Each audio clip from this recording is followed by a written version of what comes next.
Hello, today is Monday, June 30th. Welcome to episode 471 of Fault Lines, the National Security Institute's podcast that gets you quickly up to speed 3 times a week on the national security and foreign policy debate shaking up America. I'm NSI Advisory Board member Lester Munson. I'm joined today by Deputy Executive Director Martha Miller and NSI Senior Fellow Jeffrey Wells. Folks, it's a holiday week here in D.C. 4th of July is on Friday. America will be 249 years old. That's pretty good. We will begin our 250th year as a country on Friday. I'm excited. So here on the final day of June on Monday, I think let's take a step back and consider some interesting news out of our geopolitical rival, the People's Republic of China. To wit, several things here that I want to kind of throw out on the table. And I think a lot of people are aware of this. There has been difficult news from China for a few years now. Economic struggles. They have a flooded real estate market, an oversupply of apartments by something like 50 million. There is a population challenge wherein the overall population of China is declining, which means it's getting older. There are not enough young people to push the economy in the way that has happened in the past. We're looking at lower economic growth numbers. And it's unclear, by the way, whether those numbers are entirely accurate and you can trust them. But even the ones that we do see appear to show that there's trouble in the Chinese economy. Of course, the leader of China, Xi Jinping, basically appointed himself to a third term, which is unusual because there was a practical agreement among Chinese leaders that each person would only serve 2 terms in the wake of Mao Zedong's kind of cult of personality that caused a lot of trouble. The reform was to continue to rule as the Chinese Communist Party, but share power across different individuals and never for more than 10 years. Xi Jinping is now well beyond 10 years. Now, this was sparked my interest. There was an op-ed in the New York Post, which is always a fun read if you want something slightly different than the mainstream news media, that pointed out several things. In May, Xi Jinping was absent from public view for 2 weeks. There was no regular monthly meeting of the Politburo in May. In the People's Daily, which is kind of the official newspaper of the Chinese Communist Party, there was a 3-day absence of Xi Jinping and other leaders from the front pages. Very unusual. There are articles in Chinese military newspapers that are indirectly critical of Xi Jinping. And then, most interestingly, there have been some purges in the People's Liberation Army, that's the official military of China, of people loyal to Xi Jinping, people that he brought in when he began his rule 12, 13 years ago. There's also some rumors out there that Xi Jinping has health trouble, that he may step down from one of his 3 leadership positions. There are rumors of open letters inside Chinese elites opposing some of Xi Jinping's decisions. Unclear if those things are true, but they were in this article as rumors. So, folks, the question here is, what is going on in China? Is there an actual possible change in leadership coming? By the way, let me make one final point. In this New York Post article, a fellow named Wang Yang was named. It looks like he's coming in as the head of the Chinese Communist Party, kind of named as a potential rival to Xi Jinping's rule. Yang is seen as a reformer, as a little bit more pro-West. What do these changes mean, if anything, Jeffrey?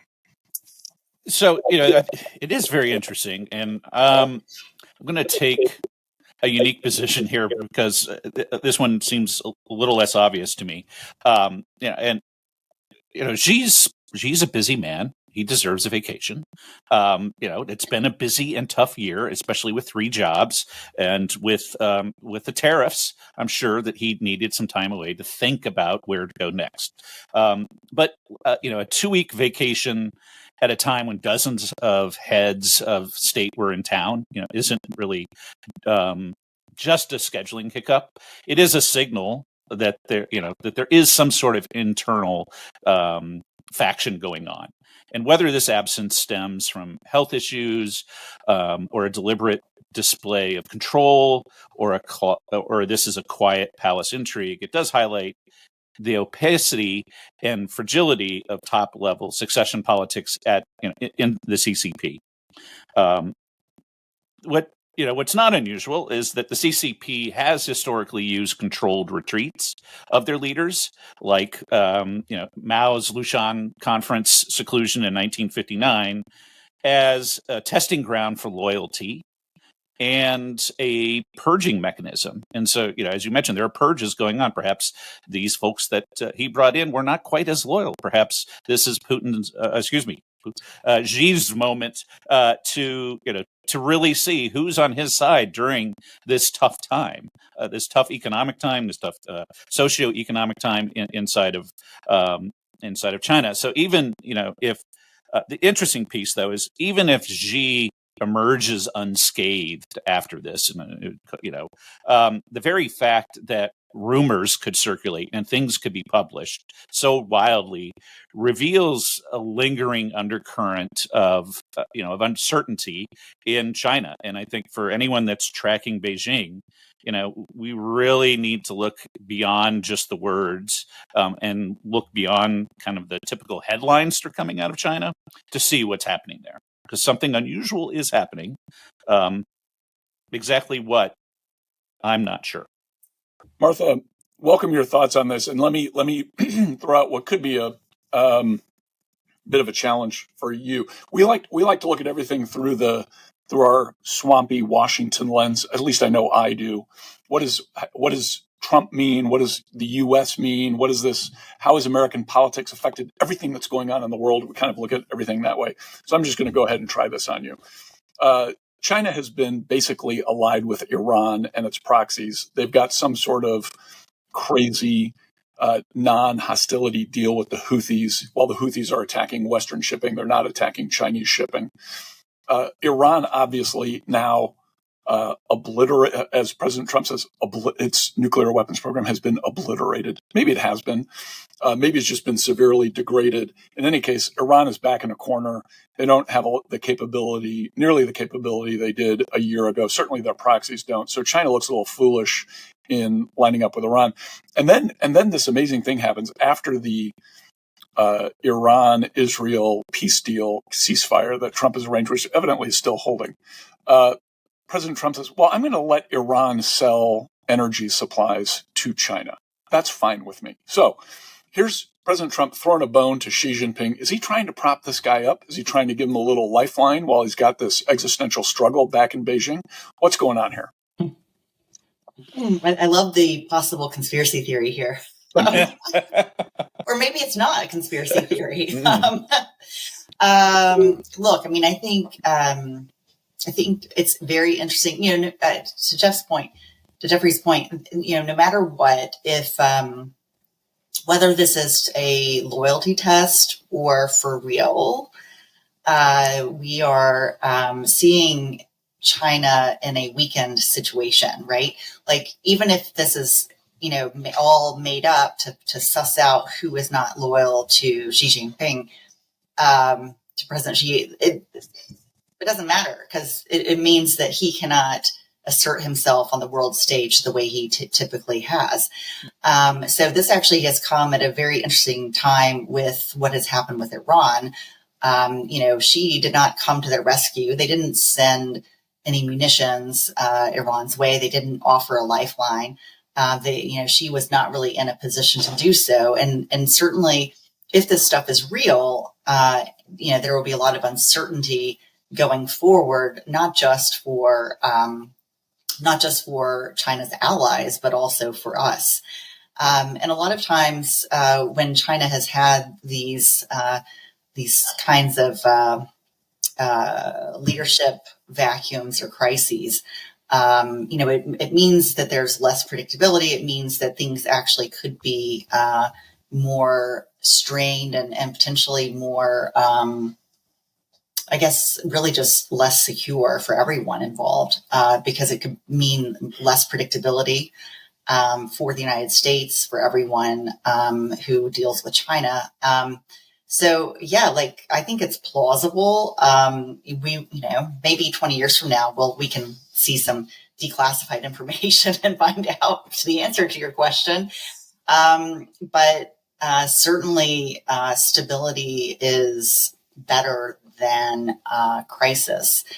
So we'll see. I mean, no matter what, they are in some form of crisis, just given their economic weakness right now. And so I think it'll be interesting to watch this very closely in the coming weeks. I suspect that we'll have another episode on this forthcoming. Let's hope so. For whatever it's worth, my suspicion is this is entirely about the bad economic news coming out of China.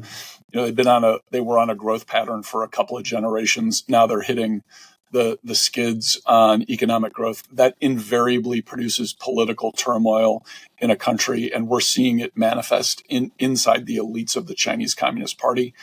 And maybe and if this is all true, then there's some pushback against Xi Jinping's power grab from the people who are right next to him in power. The question is going to be, is that satisfactory enough for the Chinese people? Or is this going to reveal even deeper divisions within the society? The coastal elites versus the less well-off interior, which is kind of the traditional Chinese problem. And could you see like a real split between these different economic sectors? All remains to be seen. By the way, folks, we're just asking questions. We don't necessarily know the answer here. We're just taking a look. We're asking some questions. This is all fair game. Okay, that's a wrap. Thanks always to Kelly Crowley, Taylor Lane, Claude Jennings, and the NSI staff for their help in producing today's episode. Join us on Wednesday, July 2nd, for another episode of Fault Lines, the National Security Institute's podcast that gets you smart fast on the national security and foreign policy debate shaking up America. Fault Lines is now on YouTube, so check out our channel for a video of today's episode. If you like what you heard or saw, please be sure to rate, review, and subscribe.